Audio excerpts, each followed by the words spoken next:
Dealing with growing delays at the railway crossings. Thanks for joining us here at 9. I'm Mike Landis. And I'm Sarah Scarlett. It's great to have you along tonight. Last night, we told you about railroad companies running longer trains, which means you're waiting twice as long for them to pass. The railroads say it's all about improving profits with fewer people. Now, just before the pandemic, the nation's railroads laid off tens of thousands of people to save money, cutting 30% of their workforces.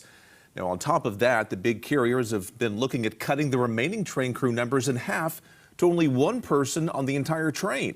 There's even talk of automation and getting rid of everyone on board. So now the railroads say they're having a staffing shortage, and longer trains help them move more cargo with the crews they do have. For most of us, it's an inconvenience to have to wait longer, but for some, it could be a matter of life or death. In tonight's part 2 of our special Fox 49 investigation, Stopped in Your Tracks, we look at how emergency crews are dealing with these challenges. Just like the line of vehicles waiting at the crossings, frustrations are piling up. You know, you're sitting there 10 minutes or more waiting on. I've seen them wait as long as 20 minutes out here. Freight trains are getting longer, sometimes stretching for up to 2 miles. That means drivers are stuck waiting twice as long for them to roll by. It creates quite a bit of problem for our parents that come in for bring their children to classes. Every week they come and complain about we're late because of the train held us up.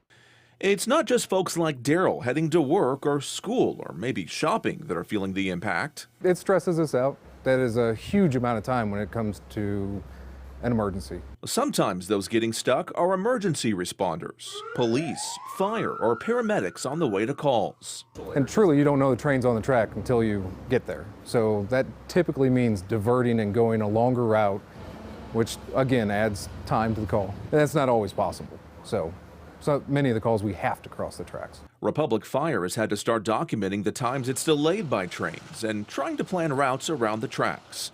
It's already happening at least a couple of times a month, and it's becoming more frequent, minutes at a time when seconds count. In terms of a house fire, it could be a single room that's on fire, and if we wait 10 minutes, it could be through the roof and most of the house gone. And a medical call, if it's a cardiac arrest, that's life or death. If nobody's already performing CPR, that is potentially a death sentence. BNSF Railway, which operates the main routes in and out of Springfield, tells Fox 49 News combining shorter trains into longer ones boosts productivity. The railway, which posted a record $6 billion in revenues last year, says it believes the benefit for us is that waiting for one longer train is better than sitting behind 2 or more shorter ones. Not a lot I can do about it, but it just makes the wait a lot longer, and already they're pretty long trains. Annoyance, maybe a little frustration for most of us, but a big problem for those trying to save a life. Every second that it takes us longer to get there, it's making the situation worse. And this is actually getting to be such a problem that the National Highway Traffic Safety Administration has a page on its website with information for EMS agencies on how to deal with this growing problem at these railroad crossings across the country. So, Mike, obviously the railroads aren't going anywhere. Have they discussed a possible solution to this issue? Well, federal regulators are actually looking into this because these companies are pressing the links even more. So who knows how long they can grow. There are some solutions, but unfortunately the taxpayers are on the hook for most of it. We'll be discussing that tomorrow in part 3 of this series on Stopped in Your Tracks. Something we won't want to miss. Yeah, exactly.